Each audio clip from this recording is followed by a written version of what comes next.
Indeed, we have a president and MPs who were elected with a register which is not credible. This indeed is a comedy of errors and falsehood. Mr. Pratt. First of all, I want to be exceedingly fair to my brother here, Dr. Admako Kisi. Okay. I'm really struggling to be fair, to him. And I've told myself that the only way I can be very fair to him is to assume that he does not believe what he has said on this show. Because if I assume that he really believes what he has said on this show, then this country has a huge problem. You understand? And I'll come to that later in my submission. The recklessness of the Electoral Commission is frightening. And that recklessness would have consequences for every and any Ghanaian. Now, if you add that level of recklessness to the incompetence which is being displayed, it is shocking and it is frightening. Sena, this is an Electoral Commission which cannot write a simple 4-paragraph letter of invitation. Letter of invitation. The last IPAC meeting, I don't know if you have seen the letter inviting the political parties to the IPAC meeting. The date was wrong. The year was wrong. The time was wrong. They came back and said, oh, it was an error. You have an Electoral Commission which cannot do simple proofreading, not of an entire newspaper, but of a one-page letter. And you think this Electoral Commission is capable of compiling a new voters register with 17 million names on it? God save this country. One-page letter. One page, not two. They cannot do. The mistakes in a one-page letter is shocking. And yet, we think that we can entrust them to compile a voters register with 17 million names on it. Let's get serious. I have never seen this level of incompetence in any state institutions. And I worked in the civil service. I worked in the public service. I have worked, my brother, for more than 50 years I've been working, for more than 50 years. And I've never come across this level of crass incompetence.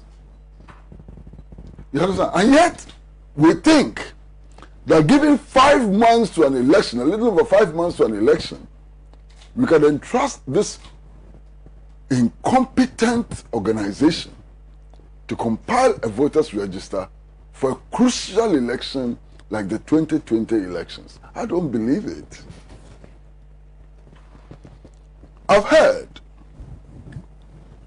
that the Electoral Commission is the agency which actually reported Bernard Mona to the police. If that is the case, that would add to their level of recklessness, extreme recklessness. Recklessness which has never been surpassed in the history of elections in Ghana. Now, why do I say this? If you are arresting people for saying that they will resist what is unconstitutional and what is wrong, do you know the number of people who end up arresting? Simply, any and everybody who sings the national anthem should be arrested. Because the national anthem is clear. Our national anthem is clear. Our national anthem enjoins us to resist oppressors' rule. So all the little children who sing the national anthem on a daily basis, we are going to arrest all of them? Are you going to arrest the president and all his ministers who at every function stand in salutation to the national anthem, which calls for resistance? How crazy can we be? Resistance today is a crime. And we have been resisting and resisting all these years. And all the people who have been resisting with, a great number of them are in this government. And today, calling for resistance has become a crime. I don't believe it. What happened to us? Why are we closing the space for free expression?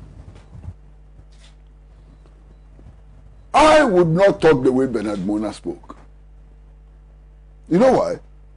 Because I know the people we are dealing with. And I don't want to give them any chance to do what they are likely to do and what they have been doing all these years. You understand? So I would not talk the way Bernard Mona spoke. But I would defend him to the hilt. I would defend him to the hilt because all of us have been advocates against the criminalization of speech. We were all in this country when a member of parliament actually called for the bashing of heads and so on. You remember? And he was arrested. What was the court decision?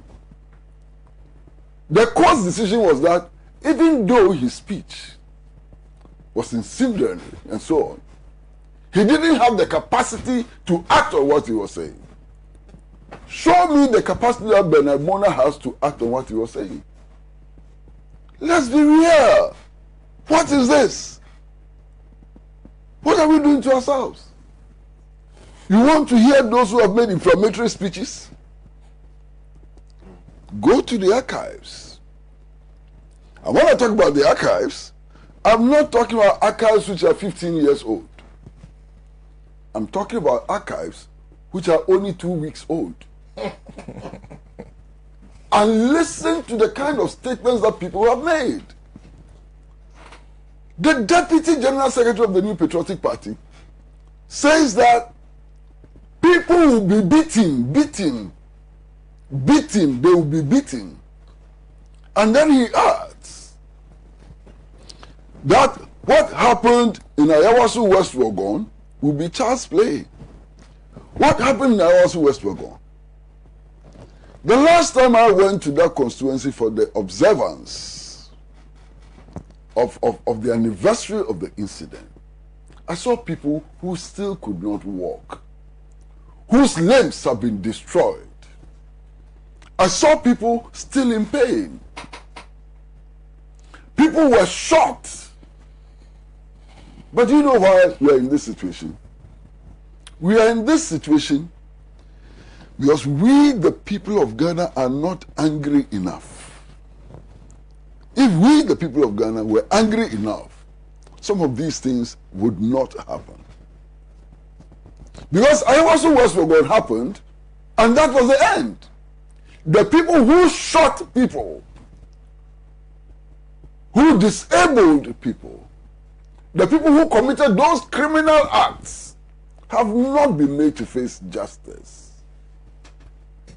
And some of them, many of them, or all of them, are still working in the national security apparatus. If you had been angry enough and demanded justice, if you had been angry enough and ensured that they are removed from the security apparatus, nobody today would dare look us in the face and tell us that what happened in Ayawaso West Wuogon will be child's play and that they will revisit it upon us. Because they did it and there were no consequences. Because they did it and were not angry enough. That is where we are, where we are. I'm disgusted by the developments in our country. I am totally and completely disgusted by what is happening in our country today. You know, when we speak in the public space, I think we ought to be exceedingly careful. And we ought to be exceedingly careful because today, those of us who are sitting on this set, we are not sitting on this set because we are the most intelligent people in Ghana. We are not. We are not the most knowledgeable people in this country. We happen to be sitting on this set because we are privileged. That's the only reason. And we should keep that at the back of our minds all the time. Some of the people who listen to us are far more intelligent and discerning than us. The only thing we have which they don't have is our privilege. And if we are reminded about this, when we begin to speak in public, we'll be careful about what we say.